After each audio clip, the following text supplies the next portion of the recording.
శ్రీకాకుళం జిల్లా అర్సనవల్లిలోని సూర్యనారాయణ స్వామి ఆలయంలో రథసప్తమి వేడుకలు కొనసాగుతున్నాయి. పలువురు ప్రముఖులు స్వామివారికి పట్టు వస్త్రాలు సమర్పించారు. ఇటు సూర్యనారాయణ స్వామి దర్శనానికి కూడా భక్తులు బారులు తీరారు. భక్తులకు ఎలాంటి ఇబ్బందులు కలగకుండా ఏర్పాటు చేశామంటున్న ఎంపీ అప్పలనాయుడుతో మా correspondent Chandrasekhar face to face. పురస్కరించుకొని శ్రీకాకుళం అరసవిల్లులో వేయించేసి ఉన్నటువంటి శ్రీ సూర్యనారాయణ స్వామి ఆలయంలో రాజకీయ ప్రముఖులంతా కూడా స్వామివారిని దర్శించుకొని పట్టు వస్త్రాలు అయితే సమర్పిస్తున్నటువంటి పరిస్థితి అయితే ఉంది. అయితే ప్రస్తుతం ఇదే అంశానికి సంబంధించి మనతో పాటు విజయనగరం ఎంపీ కలిసెట్టి అప్పలనాయుడు కూడా ఉన్నారు. వారిని అడిగి మరిన్ని విషయాలు అయితే తెలుసుకునే ప్రయత్నం అయితే చేద్దాం. సార్ నమస్తే సార్, చెప్పండి. ఈరోజు ఆదివారం, అందులో కూడా 23 ఏళ్ల తర్వాత కూడా ఈరోజు స్వామివారి యొక్క పుట్టినరోజు కూడా వచ్చినటువంటి పరిస్థితి కనిపించింది. రథసప్తమి వేడుకలు ఈరోజు ఏ విధంగా జరగబోతున్నాయి కూటమి ప్రభుత్వం ఆధ్వర్యంలో? ఈరోజు కూటమి ప్రభుత్వం అద్భుతమైన సహాయశాఖలు అందించింది. ఎన్నడూ లేని విధంగా నిధులు కేటాయించి ముఖ్యమంత్రి గారు, ఉప ముఖ్యమంత్రి గారు బీజేపీ నాయకత్వంలో పర్యవేక్షణలో ఈరోజు అద్భుతంగా వచ్చే కేంద్ర మంత్రి రామ్మోహన్ రెడ్డి గారు, మేము కానీ, ఇక్కడ ఎమ్మెల్యే గారు కానీ, ఇక్కడ రాష్ట్ర మంత్రులు కానీ, ఇన్ఛార్జి మంత్రి కానీ అందరూ కూడా సమిష్టిగా, జిల్లా కలెక్టర్ గారు, ఎస్పీ గారు, జిల్లా యంత్రాంగం అందరూ కూడా సమిష్టితో ఈరోజు ప్రతి ఒక్కరు కూడా అన్ని వర్గాలు కూడా సమిష్టి విజయవంతం అవుతున్నాయి. ఖచ్చితంగా సోమవారం ఆశీస్సులు నిండుగా ఉన్నాయి. మన రాష్ట్ర ప్రజానీకంతో పాటు దేశ ప్రజానీకానికి వారి ఆశీర్వాదం ఉండాలని కోరుకోవడం జరిగింది.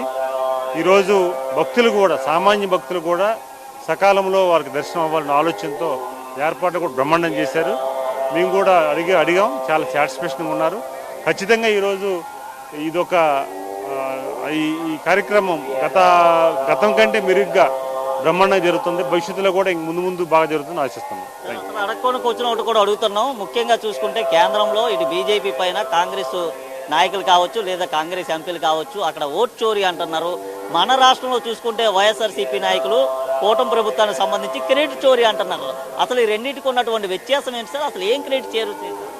ఈరోజు సాయంత్రం పార్టీ ఆఫీస్లో ప్రెస్ మీట్ ఉంది. దీని మీద ఖచ్చితంగా మీరు క్వశ్చన్ వేశారు కనుక, ఇక్కడ రాజకీయాలు మాట్లాడకూడదు కనుక ఖచ్చితంగా దానికోసం మాట్లాడతాం. భోగాపురం ఎయిర్పోర్ట్ అంశం ఎప్పట్లో పూర్తి?